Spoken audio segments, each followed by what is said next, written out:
ও আমার সোনার মানিকেরা, যুবকেরা, জওয়ানেরা, নবী পাকের প্রেমিকেরা, আল্লাহর নবী যখন রাত গভীর হয়ে যেতেন বাবা, ওই সময় ঘরের ভিতরে ঢুকে তিনি নিয়ামতে কালাম, মুজমা কালাম, মোবারক কালামটা পড়তেন, ঠোঁটে মুখে চুমা খেতেন, ঠোঁটে মুখে চুমা খেতেন।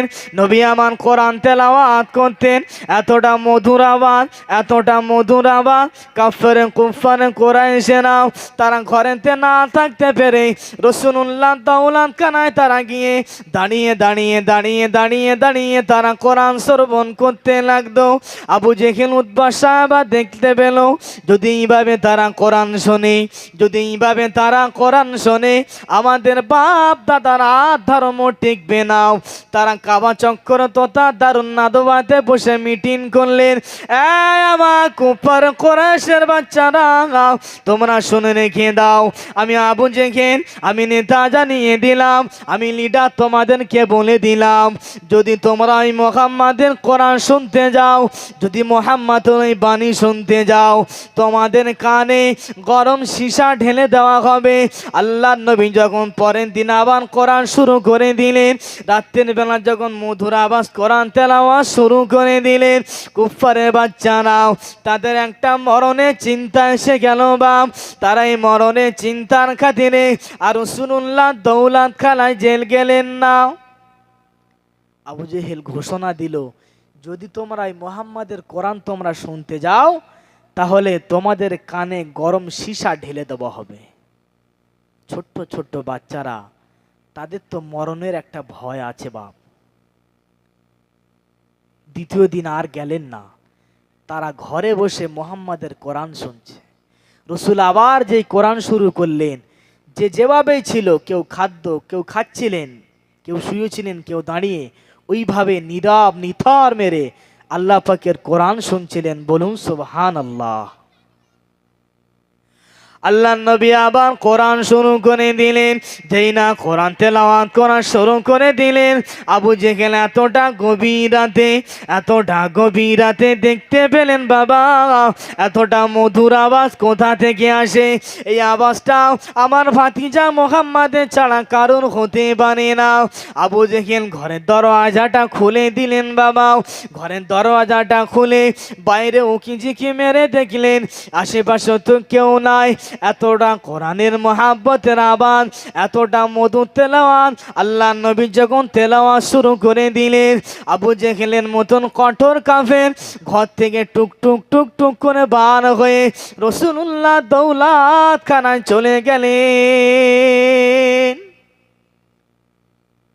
যে আবু জেহেল কোরআন শুনতে বাধা দিয়েছে, এই যে মধুর তেলাওয়াত, সে আবু জেহেল রাতের অন্ধকারে দেখছে যে কেউ নাই, আমি চলে যাই, গিয়ে কোরআনটা শুনি, বাড়িতে শুনে মজা পাচ্ছি না। আবু জেহেল রাসূলুল্লাহ দৌলত খানায় চলে গেলেন। হাতের আঙুলটা দিয়ে খাজুর পাতা একটু ফাঁকা করে তিনি কানটা লাগিয়ে দাঁড়িয়ে রয়েছেন। বলুন সুবহানাল্লাহ। ও আমার নবী পাকের উম্মাত উম্মাতানিরা, আমরা নিজেকে মুসলমান বলে দাবি করে থাকি, নবীর উম্মাত বলে দাবি করে থাকি, সে নবীর রীতিনীতি, সে নবীর আদর্শ আমাদের মধ্যে নাই। আবু জেহেল কোরআন শুনতে বাধা দিয়েছিলেন, আল্লাহ পাকের এমন রহমত দেখেন, আবু জেহেল রাসূলুল্লাহ দৌলত খানায় দাঁড়িয়ে দাঁড়িয়ে দাঁড়িয়ে রাসূলুল্লাহর ওই তেলাওয়াতকৃত কোরআন শুনতে লাগলেন। এদিকে উতবা সাহেবা, আবু সুফিয়ান, তারাও দেখলো যে রাতের এত সুন্দর মধুর আওয়াজ কোথা থেকে ভেসে আসে।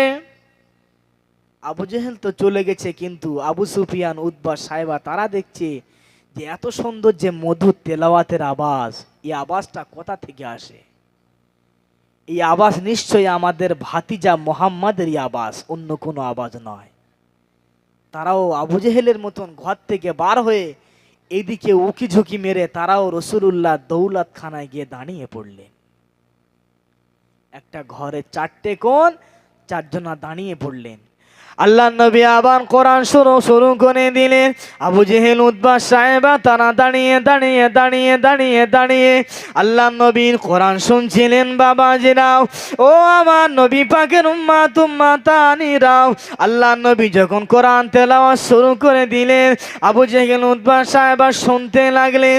কিতাবের মধ্যে লেখা এসেছে বাবা, কিতাবওয়ালা বর্ণনা দিয়েছেন, আমি আবু জেহেল উতবা সাহেবা আমরা যে রাসূলুল্লাহর কোরআন শুনছিলাম, আমরা যে রাসূলুল্লাহর কোরআন শুনছিলাম, আমরা যে দাঁড়িয়েছিলাম না বসেছিলাম, আমরা যে দাঁড়িয়েছিলাম না বসেছিলাম, এতটুকু আমাদের মধ্যে সার ছিল না।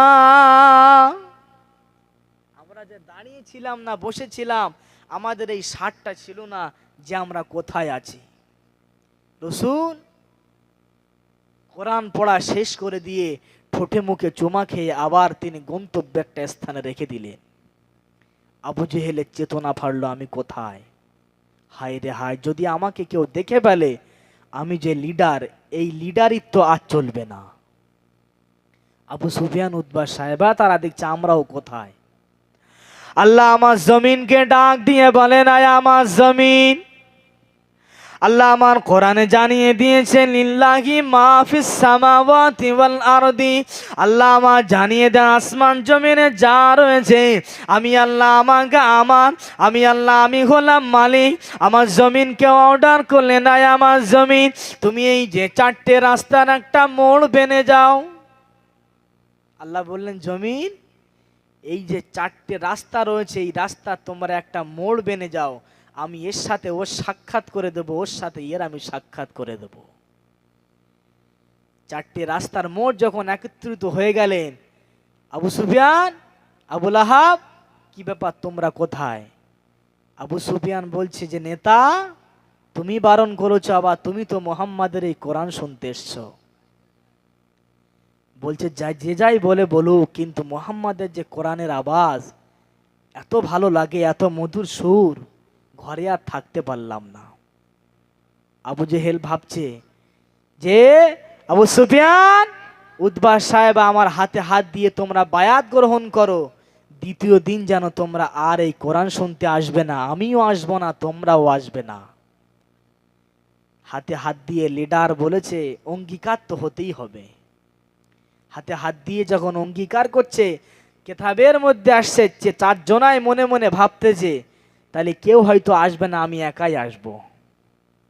ও আমার সোনার মানিকেরা, যুবকেরা, মুরব্বিয়ান বাবাজিরা শুনে কে দেন, আল্লাহ নবী আবার দ্বিতীয় দিন আবার কোরআন শুরু করে দিলেন। বাবা আবু জেহেলের হাতে হাত দিয়ে তারা অঙ্গীকারবদ্ধ হলেন, আমরা আর কেউ কোরআন শুনতে আসবো না, আমরা আর কেউ কোরআন শুনতে আসবো না।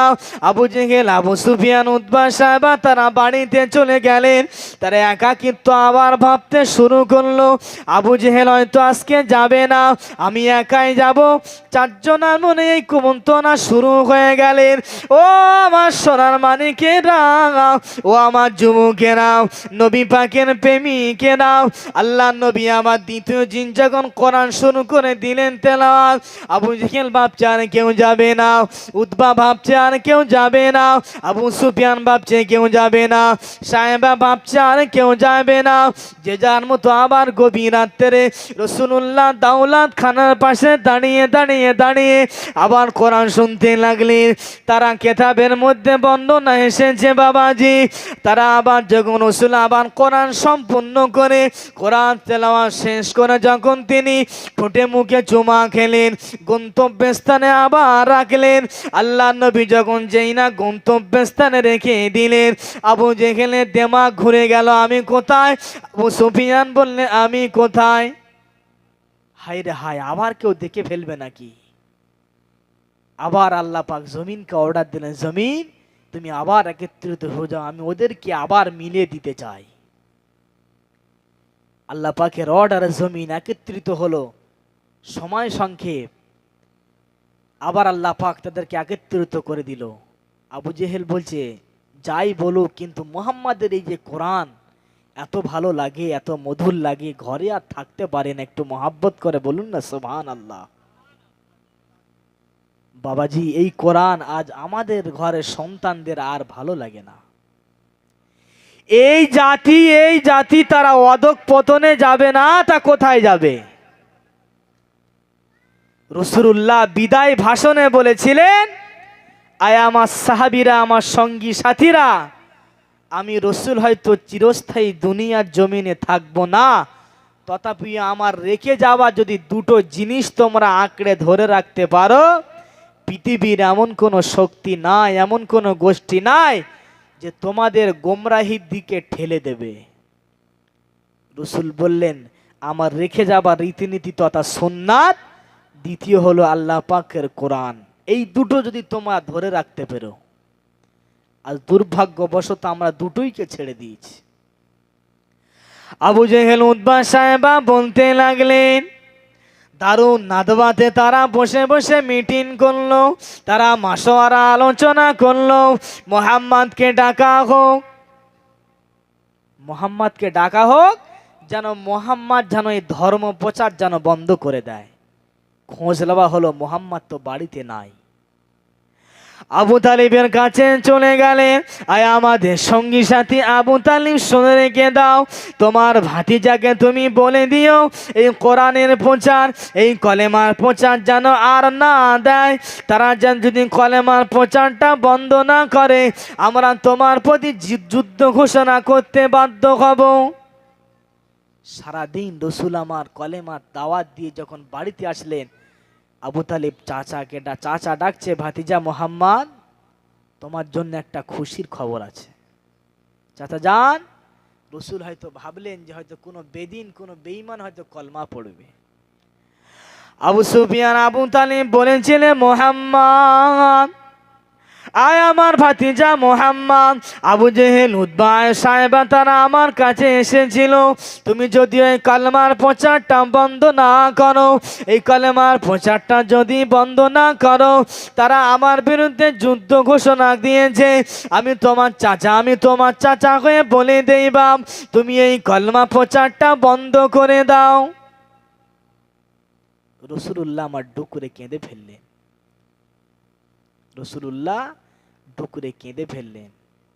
আবু তালেব বলছে, ভাতিজা, আমার এই বয়স হয়ে গেছে, তারা আমার বিরুদ্ধে যখন যুদ্ধ ঘোষণা করবে, আমি এই বয়স নিয়ে আর যুদ্ধ করতে পারবো না। ভাতিজা, তুমি এই ইসলামের তথা কলেমার প্রচারটা তুমি বন্ধ করে দাও।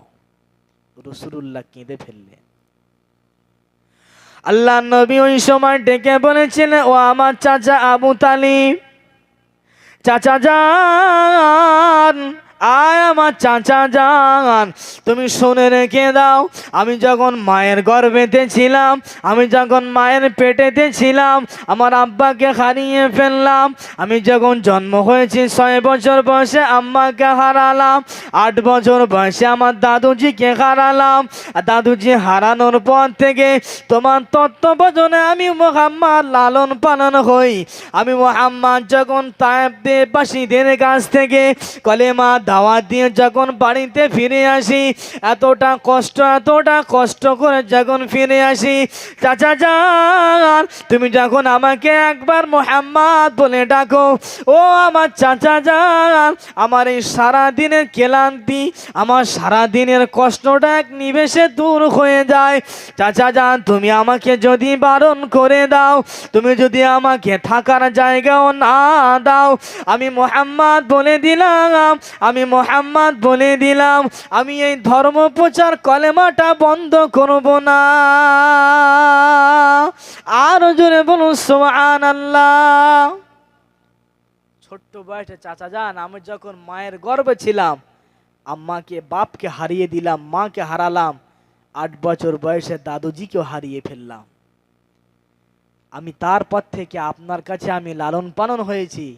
যদি আপনি আমাকে বার করে দেন, তথাপি আমি আল্লাহর দেওয়া এই ধর্ম, এই নীতি, এই আদেশ আমি মান্য করতে পারবো না। আবু তালেব চিৎকার করে বলেছিলেন, মুহাম্মদ, আয় আমার ভাতিজা মুহাম্মদ, তারা আবু জেহেল এসে তোমাকে অফার দিয়ে গিয়েছেন বাবা, তুমি যদি আরবের নেতা হতে চাও তোমাকে তারা নেতা বানিয়ে দেবেন, তুমি যদি ধনী হতে চাও তোমাকে ধনী বানিয়ে দেবেন, তুমি যদি সুন্দরী রমণীকে পেতে যাও তারা তোমাকে সুন্দরী রমণী দিবে, তথাপিও তোমার এই কলমা প্রচার বন্ধ করতে হবে। মুহাম্মদ চিৎকার আওয়াজ দিয়ে বলেছিলেন, ও আমার চাচা যান, ও আমার চাচা যান, আমি রাসূলুল্লাহ জানিয়ে দিলাম, আমি রাসূলুল্লাহ জানিয়ে দিলাম, ওরা যদি আমার আকাশে চাঁদকে ডান হাতে এনে দিয়ে বলে মুহাম্মদ তোমাকে কালমা প্রচার বন্ধ করতে হবে, ওরা যদি আমার আকাশে সূর্যকে বাঁ হাতে এনে দিয়ে বলে মুহাম্মদ তোমাকে কালমা প্রচার বন্ধ করতে হবে, আমি আল্লাহর দেওয়া দায়িত্ব আমি কোনোদিন বন্ধ করতে পারবো না। ও আমার চাচা যান, আমি আজ থেকে ভাবলাম আমার আহা বলার মতন কেউ নাই, আবু আবু আবু চাচা যান আমাকে আহা বলার মতন কেউ নাই। আল্লাহ নবী চাচা যান আবু তেলেব টুকরে কেঁদে ফেললেন। ও আমার ভাতিজা, ও আমার ভাতিজা মুহাম্মদ, আমি তোমার চাচা হয়ে বলে দিলাম তুমি যাও মদিনার অলিতে গলিতে মক্কার অলিতে গলিতে তুমি ইসলামের বাণী পৌঁছে দেবে। তোমার কে কি বলে আমি তোমার চাচা দেখতে চাই। সুবহানাল্লাহ বলবেন না? চাচা বলছেন যাও, আমি যখন বিরুদ্ধ হয়ে গেছি আমার শক্তি নাই, তথাপিও আমি বলে দেই তুমি আবার কলমা প্রচার শুরু করো, মক্কার কোন শক্তি আছে যে তোমাকে বাধা দেবে। বাপ ইসলামটা আমাদের কাছে খুব কষ্ট করে এসছে, আমরা ইসলামকে মর্যাদা দিয়ে চলতে পারি না। আল্লাহ নবী নাবাবি শরীফে নামাজ আদায় করে তিনি আল্লাহর কাছে দোয়া চেয়েছিলেন, আল্লাহ আবু জেহেলকে না তো তুমি ওমরকে ইসলামের জন্য তুমি কবুল করে নাও। আল্লাহ পাক রাসূলুল্লাহ দোয়াটা কবুল করে হযরত ওমরে ফারুককে ইসলামের জন্য আল্লাহ পাক কবুল করে নিলেন। রসুল তথাপিও তারপরেও আল্লাহ রসুল আমার যখন চাচা যান এই কথা বললেন, রসুল খুশিতে বাগে বাগ হয়ে গেলেন। আবু জেহেল উতবা সাহেবা দেখছে যে এতেও আমাদের কাজ হয়নি। কেতাব এসছে যে দারুন নাদবা বলে একটা জায়গা রয়েছে, ওই জায়গাটায় তারা বসে বসে মিটিং করলে যে এই মোহাম্মদের কোরআনটা অন্য কোনো আল্লাহর কোরআন না, ওটা হচ্ছে হয়তো একটা চটি বই, মোহাম্মদ জাদুকার তথা মোহাম্মদের এটা বানানো কবিতা।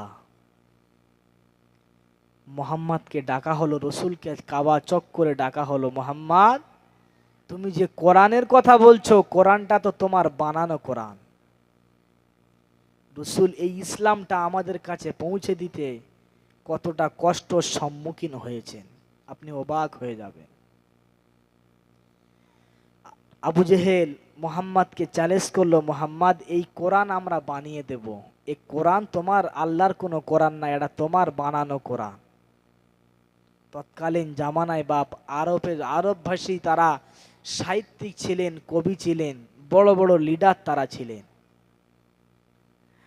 আল্লাহ নবী আবু জেহেলকে ডাক দিয়ে বললেন, আবু জেহেল, ও মক্কা নেতা আবু জেহেল শুনে রেখে দাও, এই কোরআনটা আমার কোনো কথা নয়, এই কোরআনটা হলো আল্লাহ পাকের পাঠানো বাণী, আল্লাহ পাকের পাঠানো কোরআন। আবু জেহেল না বললো আমরা মানি না, এরকম কোরআন আমরা হাজার হাজার হাজার বানিয়ে দিতে পারি, তোমাকে আমি চ্যালেঞ্জ গ্রহণ করলাম, যদি এমন কোরআন না বানিয়ে দিতে পারি আমরা তোমাদের ধর্মকে গ্রহণ করব। আবু জেহেল বললেন, মোহাম্মদ এই কোরআন যদি আমরা না বানিয়ে দিতে পারি তোমার ধর্ম আমরা গ্রহণ করব, আর যদি বানিয়ে দিতে পারি তবে তুমি আমাদের ধর্ম গ্রহণ করবে, রাজি আছো? রাসূলুল্লাহ আমার চুপ করে দাঁড়িয়ে রইলেন। আল্লাহ আমার ফেরেশতাকে ডেকে বললেন, আমার ফেরেশতা তুমি হাবিবের কাছে চলে যাও, হাবিবকে জানিয়ে দাও আমি আল্লাহ পাক, আমার হাবিবকে জানিয়ে দাও আল্লাহ রাসূলুল্লাহ যেন ওদের চ্যালেঞ্জটা অ্যাকসেপ্ট করে। কারণ চ্যালেঞ্জ তো করেছে আল্লাহর সাথে, রাসূলুল্লাহর সাথে নয়। কোরআন তো রাসূলুল্লাহর নয়, আল্লাহর পাঠানো কোরআন। আল্লাহ বলেন ফেরেশতা যাও, গিয়ে তুমি মোহাম্মদকে বলো তথা আমার হাবিবকে বলো যেন এই চ্যালেঞ্জটা যেন অ্যাকসেপ্ট করে। আল্লাহ নবী কাফের কুরাইশদের ডেকে বলেছিলেন, আয় আবু জেহেল উতবা সাহেবা শুনে রেখে দাও, আমি তোমাদের শর্ততে মঞ্জুর হয়ে গেলাম। যদি তোমরা কোরআন বানিয়ে দিতে পারো, আমি এক কোরআন পুরো কোরআন বানাতে হবে না, একটা সূরা যদি তোমরা বানিয়ে দিতে পারো, এই সূরার আগে পিছনে কি আছে, সূরার মাঝে কি আছে, এর মানে মতলব যদি তোমরা বুঝিয়ে দিতে পারো, আমি মুহাম্মদ তোমাদের ধর্মটা গ্রহণ করে নেব, আমি কলেমার প্রচার বন্ধ করে দেব। আর যদি তোমরা এই সূরার মতো একটা সূরা না বানাতে পারো, তোমরা কথা দিতে হবে আমার ধর্ম তোমরা গ্রহণ করবে। আবু জেহেল তো খুশিতে বাগে বাগ হয়ে গেল, পারবো না মানে 100 বার পারবো। আবু জেহেল কাবা চক্করে দাঁড়িয়ে সাহিত্যিকদের কবিদেরকে ঘোষণা দিলেন, হাজার হাজার লোক আল্লাহ রসুলকে জানিয়ে দেন, রসুল কোরআন শরীফের বড় কোনো সূরা নাই, কোরআনের সব থেকে ছোট সূরা আছে সূরাতুল কাউসার, এই কাউসারটা লিখে তুমি কাবা চক্করে তুমি টাঙিয়ে দাও, ওরা ভোজাতে পারবে না তথা সূরা বানাতে পারবে না। আবু জেহেল সাহিত্যিকদের খবর দিলেন, বড় বড় সাহিত্যিক নেতা লিডাররা আছে, বড় একটা মজমা হয়েছে, সাহিত্যিকরা বলছে নেতা চিন্তার কোনো কারণ নেই, এরাম কোরআন আমরা বানিয়ে দেব, এই সূরা আমরা বানিয়ে দেব, চিন্তা করতে হবে না। ওই সময় কুফার কুরাইশেরা কবিরা সাহিত্যিকরা তারা ব্যর্থ হয়ে পড়লেন। আল্লাহ আমার হাবিবকে জানিয়ে দিলেন, আয় আমার হাবিব কোরআনের অন্য কোনো সূরা দিতে হবে না, কোরআনের সব থেকে যে ছোট সূরা রয়েছে বাবা, ইন্না আতাইনাকাল কাউসার ফাসাল্লি লিরাব্বিকা ওয়ানহার ইন্না শানিয়াকা হুয়াল আবতার। আয় আমার হাবিব তুমি এই ছোট সূরাটা কাবা চক্করে টাঙিয়ে দাও, এরা যদি এমন সূরা বানাতে পারবে না। সাহিত্যিকরা বড় বড় নেতা লিডাররা তারা বসে পড়লেন, তারা খাতা কলম নিয়ে বসে পড়লেন বাবা, তারা একের পরে এক সূরা লিখতে লাগে, আরবি সাহিত্যিক ভোজাতে থাকে, যদি তাদের মাঝে ভোজে যায় সাইডে ভোজে না, যদি প্রথমে ভোজে যায় মাঝখানে ভোজে না, আল্লাহ পাকের অর্থের সঙ্গে কোনো মিল হচ্ছে না বাবা। সাহিত্যিকরা কবিরা তারা ব্যর্থ হয়ে পড়লেন। আবু জেহেলকে ডেকে বলে, আয় আমাদের নেতা, আয় আমাদের সরদার, আয় আমাদের লিডার, এটা মুহাম্মাদের কোনো বাণী নয়, এটা মুহাম্মাদের কোনো রচনা নয়, এটা হলো আল্লাহ পাকের কোরআন শরীফ। আর একটু মহব্বত করে বলেন সুবহানাল্লাহ। ও আমার সোনার মানিকেরা, যুবকেরা, জওয়ানেরা, মুরব্বিয়ান বাবাজিরা, আল্লাহ নবী ওই সময় জিতে গেলেন। আবু জেহেল বলেছিলেন, আমি এ কথাকে মান্যতা দেই না বাপ, আমি এ কথাকে মান্যতা দেই না। আবু জেহেল উতবা সাহেবা তারা মজলিস ছেড়ে চলে আসলেন। কিছু সংখ্যক মুসলমান নবীর হাতে হাত দিয়ে ইমানের কালমা গ্রহণ করে নিলেন। ইমানের কালমা গ্রহণ করে নিয়ে তারা ইসলামের ছায়াতলে দাখিল হয়ে গেলেন। আবু জেহেল বলছে, আমি এটা মানি না, ওরা তো পারবে না। আবু জেহেলের কথা অনুযায়ী যারা সাহিত্যিক কবি কিছু সংখ্যক তারা মুসলমান হলেন, বাকি আবু জেহেলরা উঠে তারা চলে আসলেন। তিনিও মানতেন যেটা আল্লাহর কোরআন। আবু জেহেল, উতবা সাহেবা সকলেই মানতে রসুল সত্য, কোরআন সত্য, তথাপিও তারা মানত না। আজ আমাদের নীতিটা, আমাদের আদর্শটা হচ্ছে বাপ এই জায়গায়, আমরা আল্লাহকে মানি, রসুলকে মানি, কোরআনকে মানি, কিন্তু আমরা তার মর্যাদা তথা মান্যতা দিতে পারি না। আল্লাহ আমার কোরআন শরীফে জানিয়ে দিলেন, ইয়া আইয়ুহাল্লাযীনা আমানুত্তাকুল্লাহ, আয় আমার ঈমানদার বান্দা বান্দিরা, আয় আমার ঈমানদার বিশ্বাসী বান্দা বান্দিরা, তোমরা আমি আল্লাহ আমাকে ভয় করো।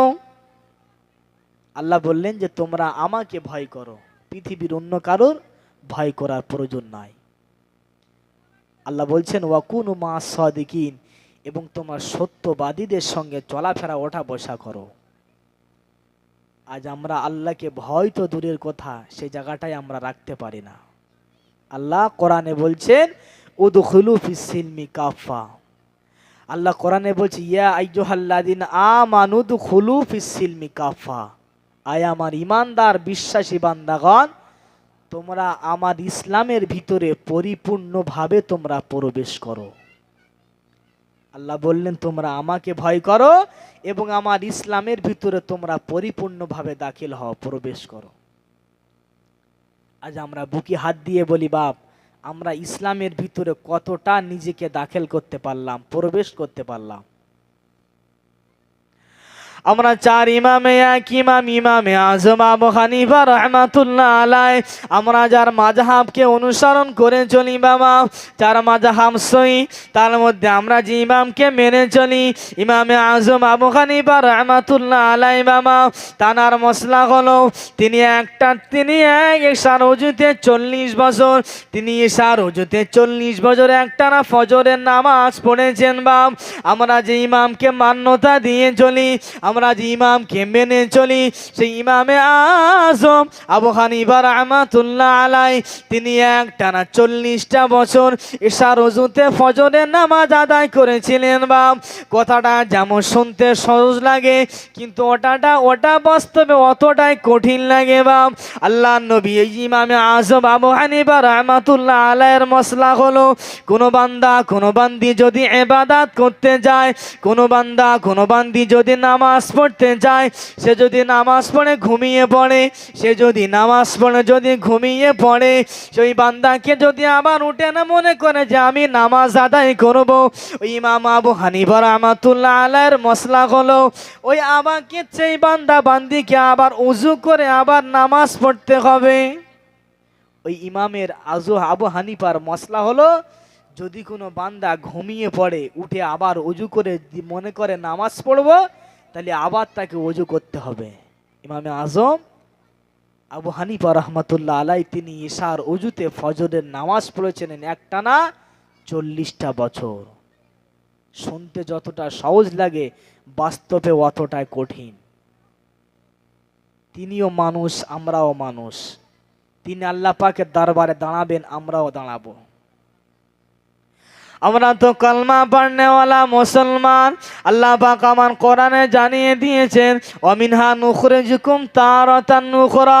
বাবাজি বলুন তো দেখি, একটা মানুষকে যখন কবরস্থ করা হয়, 1 বছর 2 বছর 6 মাস পার হয়ে যাবার পরে ওই মানুষটাকে চেনা যায় না, এই কবরটা কারা তো চেনা যায় না। কিন্তু আমরা তো কালমা পড়নেওয়ালা মুসলমান, আমরা তো বিশ্বাস করি এটাই, আল্লাহ পাক মরণের পরে আবার হাসরের মাঠে আমাদেরকে তুলবেন। আল্লাহ বলছেন ওয়ামিনহা নুখরিজুকুম তারাতান উখরা। আমরা এইতে বিশ্বাসী যে আল্লাহ পাক আবার হাসরের মাঠে আমাদেরকে তুলবেন।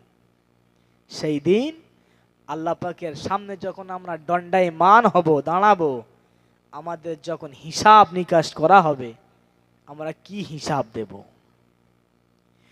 ইমামে আজম আবু হানিফা রাহমাতুল্লাহ আলাইহি তিনিও আল্লাহর একটা বান্দা ছিলেন, আমরাও তো আল্লাহর একটা বান্দা। তিনিও মানুষ ছিলেন, আমরাও মানুষ। আমাদের মধ্যে ইমাম আবু হানিফার মধ্যে পার্থক্য কতটা দেখেন বা, ওই ইমামে আজম আবু হানিফা রাহমাতুল্লাহ আলাইহি তিনি বাবা কাপড় বিক্রেতা ছিলেন। তার একটা বিজনেস তথা ব্যবসা ছিলেন, কাপড় বিক্রি করতে। ইমামে আজম আবু হানিফা রাহমাতুল্লাহ আলাইহি তিনি একটা কাপড় বিক্রি করলেন। কেরাতা কাপড়টা নিয়ে বাড়ি গিয়ে যখন ভাঁজ খুললেন, দেখলেন যে নাল ফোড় আছে। নাল ফোড়, বাড়ির লোকজন সেই শাড়িটা আবার নিয়ে ফিরত আনলেন। তারা কতটা সূক্ষ্মভাবে ইসলামের ভিতরে প্রবেশ করেছে, কতটা সূক্ষ্মভাবে ইসলামকে মান্যতা দিয়েছে। কেরাতা এসে বলছে, হুজুর এই শাড়িটা আমাকে একটু পাল্টে দাও, এই শাড়িটা আমাকে পাল্টে দাও, এই শাড়িতে হুজুর একটু নাল ফোড় আছে। এই কথা বলার সাথে সাথে ইমামে আজম আবু হানিফা রাহমাতুল্লাহ আলাইহি ডুকরে কেঁদে উঠলেন। এই কথা শোনার সাথে সাথে তিনি ডুকরে কেঁদে উঠলেন। কেরাতা বলছে যে হুজুর আপনি কাঁদছেন কেন? আপনার কাঁদার প্রয়োজন নাই, আমার শাড়ি ঘরট দিতে হবে না হুজুর, আমি বাড়িতে নিয়ে চলে যাচ্ছি, আপনি কাঁদবেন না। ইমামে আজম ক্রেতাকে লক্ষ্য করে বলেছিলেন, ও আল্লাহর বান্দা শুনে রেখে দাও, আমি ইমামে আজম অন্য কারণে কাঁদি নাই।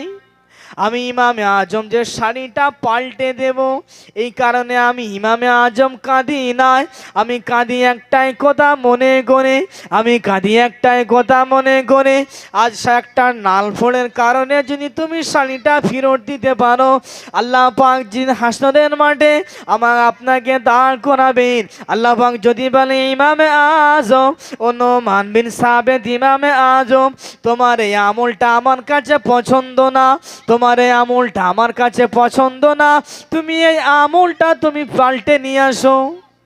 আমি ইমামে আজম ওই দিনে কোথায় যাব, আমি এই কথা মনে করে আমি রোনাজারি করতে লাগি। ও আল্লাহর বান্দা, এই শাড়িটা ফেরানোর জন্য আমি রোনাজারি করি নাই, এই শাড়িটা ফেরানোর জন্য আমি কাঁদি নাই, আমি সেই আল্লাহ পাকের হাসরে কথা চিন্তা করে রোনাজারি করছি।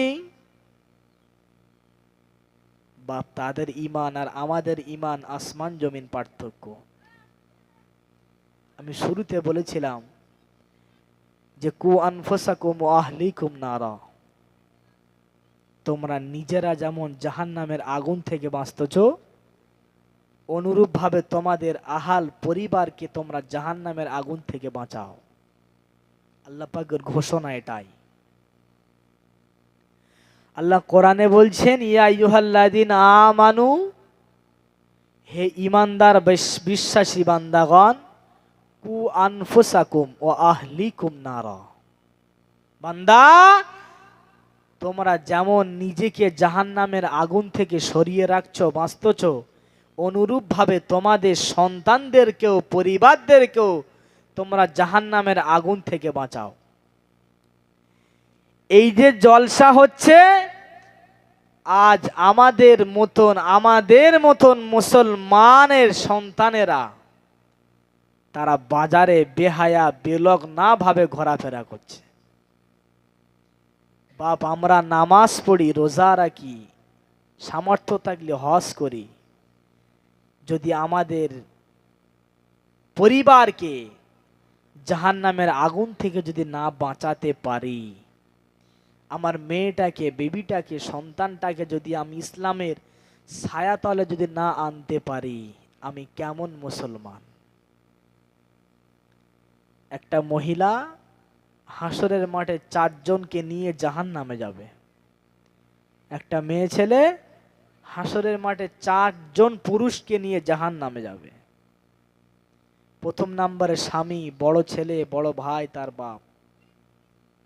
এই 4টে পুরুষকে নিয়ে একটা মেয়ে জাহান্নামে যাবে। আমরা বুকে হাত দিয়ে বলি যে আজ ধর্মীয় সভা চলছে, এই সবাই যেন আমার এই শিয়ানা মেয়েটা যেন বাড়ির থেকে ফাঁকায় না বার হয়। আমরা একটা লোকও এই কথা বাড়ির থেকে বলে আসিনি। তাহলে আমরা ঈমানদার হলাম কেমন ভাবে?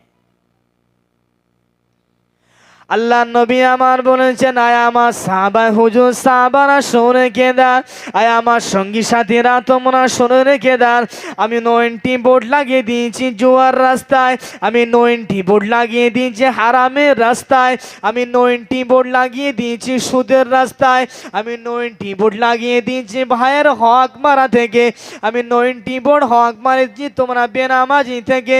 ও আমার সাহাবারা, তোমরা আমার প্রতি যেমন ভালোবাসো, তোমরা আমার প্রতি যেমন তোমরা মোহাব্বত করো, অনুরূপ ভাবে তোমরা ইসলামকে মান্যতা দিয়ে চলো, অনুরূপ ভাবে তোমরা ইসলামকে মেনে চলো, তবে তোমরা পাকাপোক্ত পূর্ণ মুসলমান হতে পারবে।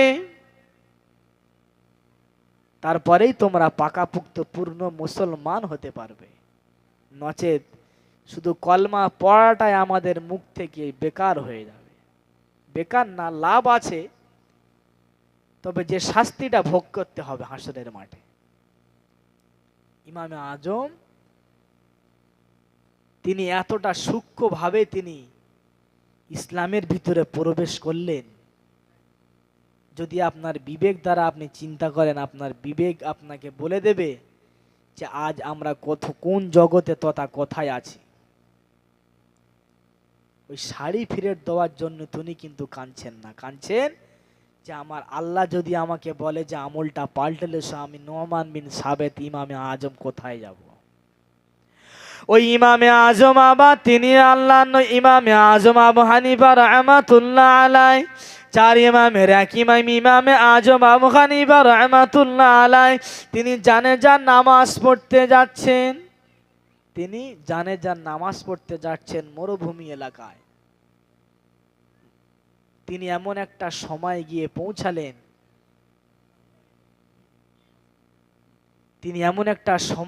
পৌঁছালেন, দেখছে যে জানাজার এখনো অনেকটা সময় বাকি। তিনি ভাবলেন যে আমি একটু দাঁড়িয়ে থাকি। ওর সঙ্গে যারা হুজুরের সঙ্গে যারা সঙ্গী সাথীরা গেলেন, তারা প্রচন্ড রোদ মরুভূমির উপরে তারা একটা ছায়া নিয়ে দাঁড়িয়ে পড়লেন। এখন জানাজার তো অনেক সময় বাকি। ইমামে আজমকে ডাকছেন, হুজুর একটু ছায়ায় আসেন, তাহলে আপনি স্বস্তি পাবেন, এখন তো অনেক বাকি। ইমামে আজম আবু হানিফা রহমতুল্লাহ আলাই বলেছিলেন, বাবা ওই যে গাছের ছায়াটায় আমি যাব, যে ছায়াটা আমি ভোগ করব, এই গাছটা যে মালিকের, ওই মালিকের কাছে আমি কিছু টাকা পাই। ওই মালিকের কাছে আমি কিছু টাকা পাই, যদি আমি ওই ছায়াটা যদি ভোগ করি, তৃপ্তি লেই, আরাম লেই, হয়তো সুদ হয়ে যেতে পারে। বললেন যে আমি টাকা পাই, যদি ছায়াটা আমি ভোগ করি তাহলে সুদ হয়ে যেতে পারে। বাপ, তাদের ঈমান, তাদের আমল আর আমাদের ঈমান আমল অনেকটাই আসমান জমিন পার্থক্য। ইমামে গাজ্জালী রহমতুল্লাহ আলাই লিখছেন, একটা মানুষ জঙ্গল দিয়ে হেঁটে হেঁটে যাচ্ছে, ক্ষুধার্ত সিংহ তাকে তাড়া করলেন। মানুষটা পানিবিহীন কুয়ায় ঝাঁপ দিয়ে পড়লেন। ঝাঁপ দেওয়ার সাথে সাথে দেখলেন তলায় এমন একটা বিষাক্ত সাপ রয়েছে তার দিকে খাওয়ার জন্য। ওই মানুষটা বাঁচার তাগিদায় দেখলেন একটা দড়ি ঝুলছে, সেই দড়িটা তিনি ধরে দাঁড়িয়ে রয়েছেন, ঝুলে রয়েছে। উপরে সিংহ, ক্ষুধার্ত সিংহ, নিচে বিষাক্ত সাপ। আবার দেখছেন ওই দড়িটা, ওই রশিটা একটা সাদা ইঁদুর, একটা কালো ইঁদুর প্রতিনিয়ত কুটকুট করে কেটে চলেছে। পাশে দেখছেন একটা মৌচাক রয়েছে। লোকটা ভাবছে যে আমার মৌত নিশ্চিত, আমি আর বাঁচব না। ইমামে গাজ্জালী লিখছেন, ওই লোকটা ওই মৌচাকের ভিতরে আমুল দিয়ে কিছু মধু খেলেন। সে ভাবছে আমি তো আর বাঁচব না, উপরে সিংহ, নিচেই বাঘ, নিচেই সাপ, এদিকে মৌচাক, আবার এদিকে দড়িটা কালো এবং সাদা ইঁদুর কুটকুট করে কাটতে লেগেছে। লোকটা দেখছে আমি মরব নিশ্চিত। ইমাম গাজ্জালী রহমতুল্লাহ আলাই বলছেন, এই গল্পের তিনি ব্যাখ্যা দিতে গিয়ে বলছেন যে সিংহটা হচ্ছে আমাদের মৌত, আমাদেরকে তাড়িয়ে নিয়ে আসছে। ক্ষুধার্ত সিংহ মানে আমাদের তাড়িয়ে নিয়ে আসছে। যে সাপটা ওত পেতে বসে রয়েছে, এই সাপটা হলো আমাদের কবর, আর রশিটা হচ্ছে আমাদের জীবন নামক গাড়ি। ইঁদুরটা হচ্ছে সাদা এবং কালো, ইঁদুর হচ্ছে রাত এবং দিন। আর মধুটা বলেছি ইমাম গাজ্জালী যে আমরা দুনিয়ার মায়া মোহাব্বত, এতেই আমরা মেতে আছি। বা মধু খেতে মিষ্টি লাগে, সেই জন্য ইমাম গাজ্জালী বলছে যে মধুটা যেমন খেতে মিষ্টি, তথা এই দুনিয়া মায়া মমতা দিয়ে তোমার ভরা। সেই জন্য বাপ, অনেক বয়স হয়েছে, আল্লাহকে আল্লাহ বলে মানে সেজদা দেন, বাকি জীবনটা যা করেছেন আল্লাহকে দু ফোঁটা চোখের পানি ফেলে আল্লাহর পথে ফিরে আসুন। একবার দুরূদ শরীফ পড়েন, আল্লাহুম্মা সাল্লি আলা সাইয়্যিদিনা মাওলানা মুহাম্মাদ ওয়া আলা